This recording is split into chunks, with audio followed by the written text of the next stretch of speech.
Salut tout le monde, c'est Julien, bienvenue sur 10ATM. Salut tout le monde. Salut Arnaud, ça va? Ça va super. Bon, aujourd'hui on fait une petite vidéo de comparaison en comparant ce qui est comparable, hein, c'est ce qu'on se disait avec Arnaud.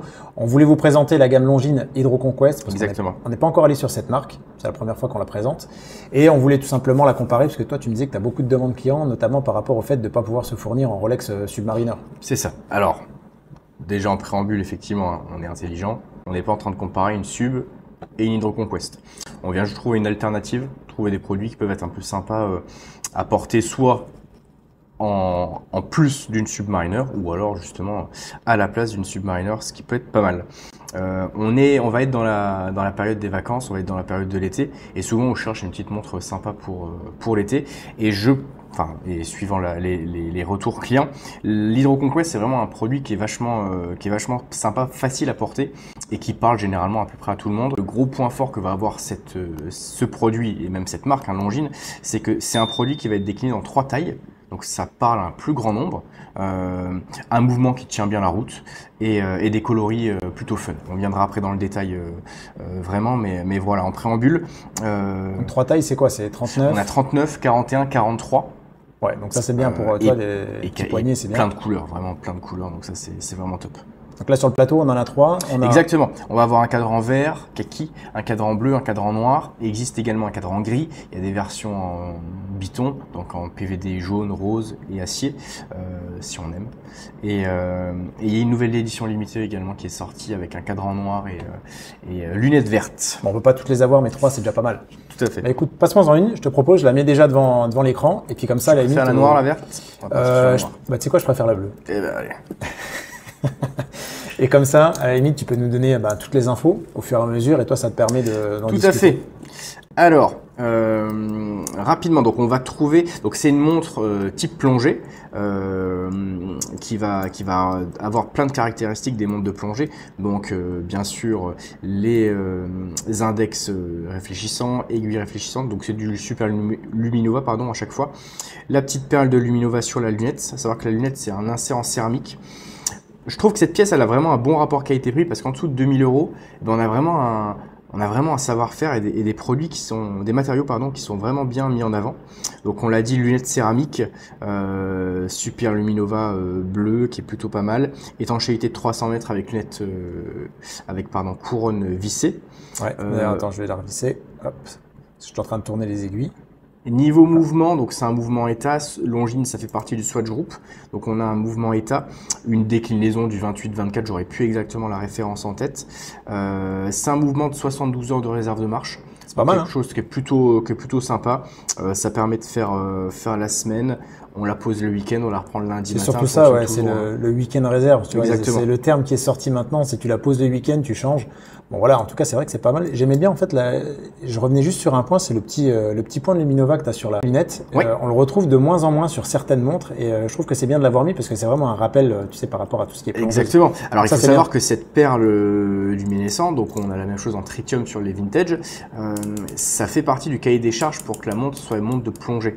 Et c'est vrai qu'il y a certaines marques qui ne l'ont pas, ce petit point luminescent. Donc ça, c'est vraiment un critère qui doit être mis sur la montre si on veut que la montre soit donnée pour une montre de plongée. Le petit détail que je trouve cool, moi, j'aime beaucoup les aiguilles Lollipop. Alors, on n'est pas sur une vraie aiguille Lollipop, parce qu'on a le retour derrière, mais j'aime assez bien ces aiguilles-là.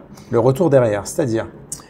Donc l'aiguille Lollipop, c'est vraiment la fin d'aiguille qui est censée être la boule. La boule, c'est ça. Okay. Là, on a l'aiguille qui continue derrière. Ok, tu veux dire donc la continuité qui amène la fin de ton aiguille au chemin de fer fait que normalement sur une vraie Lollipop, t'as pas cette partie. Exactement, tout à fait. Ok, donc c'est une Lollipop retravaillée quoi. Mais on reste dans le style quoi. C'est peut-être aussi plus lisible et on reste dans l'esprit. Okay.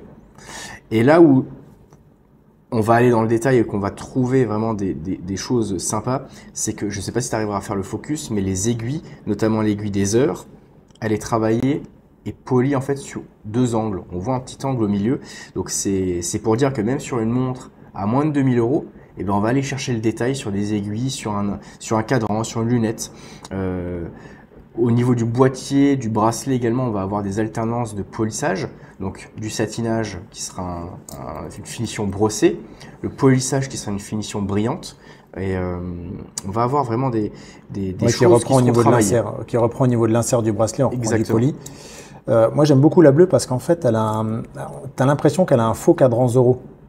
Tu vois, non, mais c'est assez drôle, mais il y a un jeu de lumière en fait en plein milieu et c'est assez sympa. Ça te rappelle du bleu profond sur du bleu clair. Ouais, on prend le soleillage marche bien effectivement. Ouais. C'est pour ça que j'aime bien cette bleue-ci, je la trouve bien. Alors la lunette, elle est pour ceux qui se demandent des fois, elle est bien intégrée, ça bouge pas trop quoi. J'ai déjà vu plus serré, mais ça marche bien. Mais celle-ci, ouais, c'est vrai que je trouve qu'elle est pas mal et on voit bien quand même le style un peu Submariner. Le bracelet, ça reste de l'acier 316L. Alors, exactement. Brossé poli, c'est sûr que sur cette partie-là, la partie qui est polie, vous allez avoir des rayures, on va pas se mentir. Hein. Ça s'abîme. Le micro-rail, ça malheureusement. Mais même sur alors c'est sûr que c'est la partie satinée brossée, bon, ça se voit un petit peu moins. Forcément, on va vivre plus facilement avec et ça se rayera un petit peu moins, ça se verra moins. Mais la différence, la boucle est mate. Exactement. Je vous montre la boucle, hop, je vais la fermer, et en fait, par rapport au reste du bracelet, alors, voilà, par rapport au reste du bracelet, ouais, la boucle est mate, et effectivement, souvent il y a des rayures qui se mettent ici, hein, comme on pose le poignet. Bah, je pense que c'est une bonne idée, parce que en termes de reprise, quand tu vas faire la reprise du polissage, c'est plus simple. Donc ça, c'est pas mal. Le bracelet, alors en soi, est-ce qu'il est livré sur caoutchouc aussi? On peut avoir une version sur caoutchouc, effectivement, qui est au même tarif. C'est un bracelet caoutchouc, sur boucle déployante également. Et à savoir que les bracelets sont interchangeables. Ouais. C'est souvent ce que je propose d'ailleurs, de partir plutôt sur une version acier et partir en plus par la suite sur un bracelet caoutchouc. Ça permet de pouvoir alterner, changer sa montre. Un NATO, ça marche bien aussi sur ce genre de produit. On arrive dans l'été, le NATO c'est quelque chose qui se porte très bien l'été. C'est quelque chose qui changera vraiment l'esprit de la montre. Alors là, je suis sur la version kaki. Elle tire un peu vers le gris. Je suis désolé, c'est les spots, mais ça tire quand même. Je pense, tu vois, suivant l'angle et l'inclinaison. Alors, on voit bien. Alors ça, c'est tout le travail du soleillage d'un cadran et aussi de la céramique qui va avoir un côté plutôt brillant. Ça va avoir vraiment une nuance différente suivant les angles, suivant l'éclairage, puis qu'il soit naturel, artificiel. Ça va vraiment tirer sur la couleur, effectivement. Alors le caseback, on n'en a pas parlé. C'est un caseback qui est vissé. Vous avez l'indication Longines avec, bon, bien sûr, il y a... Qui reprend le logo, effectivement. Qui reprend le logo, qui reprend la partie de 30 ATM, etc. Donc, c'est plutôt bien fait. Donc, c'est une montre qui est assez simple. Par contre, je voulais juste voir l'épaisseur, parce que pour le coup, pour du 300 mètres, elle est pas si grosse que ça. On en a déjà vu des plus épaisses pour moins. Alors après, il y a la notion de complication des fois qui joue. Mais là, celle-ci, elle est on pense à la Tiger, la Core-Racer, par exemple, qui est un petit, pour la porte à titre perso, effectivement, qui est un peu plus épaisse. Après, l'Hydro Conquest, Longines, c'est vraiment plutôt aussi une marque un peu élégante. Hein. Il faut pas oublier que c'est une marque plutôt qui est tirée sur l'élégance. Leur best-seller chez eux, c'est la Master Collection, qui sera l'objet aussi un jour d'une revue. Cette montre-là, c'est un type plongée, c'est pas une montre professionnelle pour la plongée, donc disons que c'est une montre qu'on peut porter au quotidien. Hein. C'est pas une montre qu'on porte que pour le sport, c'est vraiment une montre du quotidien. Donc il faut qu'elle soit pensée aussi pour le quotidien. Donc effectivement, en termes d'épaisseur ou autre, c'est quelque chose qui est bien. Même au niveau du bracelet, je sais pas si le focus va le prendre. Voilà, ici vous avez quand même un système de réglage. Vous voyez, il y a plusieurs points de réglage au niveau du bracelet en plus. Donc des fois, pas d'obligation d'enlever le maillon. Donc là, on a fait la verte, la bleue. Je vais prendre la noire pour continuer. Et on va vous le montrer effectivement. Et en parlant du bracelet et du fermoir, il y a notamment aussi une petite extension qui est censée être pour les combinaisons de plongée qui permet de pouvoir ouvrir une extension supplémentaire donc, qui élargit finalement le bracelet.